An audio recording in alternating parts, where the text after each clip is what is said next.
Ada teman saya yang dipanggil, kamu baca ayat yang kamu tunjuk. Nah, bacalah dia ayat ini, infiru khifafa wa thiqala. Akhirnya beliau langsung, jadi secara random itu ayat ini langsung dijelaskan tafsirnya dan hikmahnya gitu. Dek, ayat ini itu dek, kata beliau ya. Ayat ini dek, ini supaya kamu nggak malas dek. Maksudnya apa? Infiru khifafa wa thiqala. Pokoknya berangkat dulu. Mau ringan mau berat, berangkat dulu.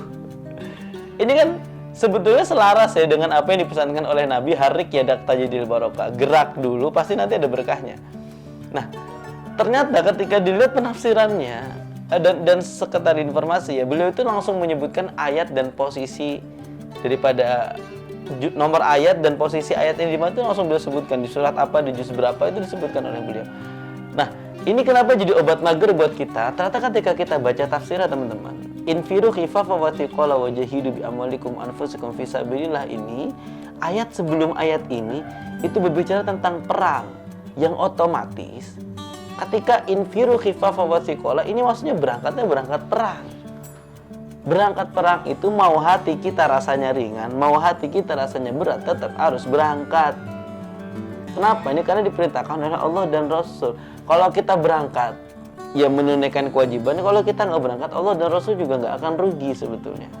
Tetapi kita sendiri yang rugi karena kita tidak melaksanakan perintahnya.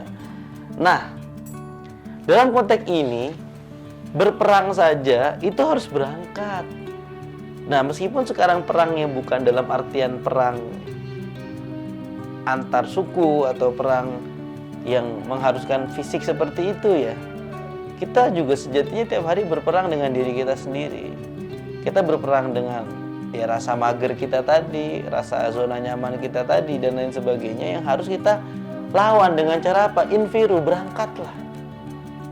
Pokoknya pagi-pagi berangkat, pokoknya kalau ada peluang kerjaan ya dicari, diambil gitu. Dan yang terpenting kalau mungkin kita hari ini nganggur gitu ya, gak ngapa-ngapain, masih menyumbang angka pengangguran, saya pikir itu satu hal yang bijaksana adalah menggunakan waktu kita untuk belajar. Entah kita ikut kursus, entah kita memiliki rutinitas membaca buku. Yang penting meskipun gajinya belum upgrade, tapi ilmunya di-upgrade terus. Kenapa? Karena value atau nilai seseorang itu sangat menentukan, dan ilmu inilah salah satu wasilahnya.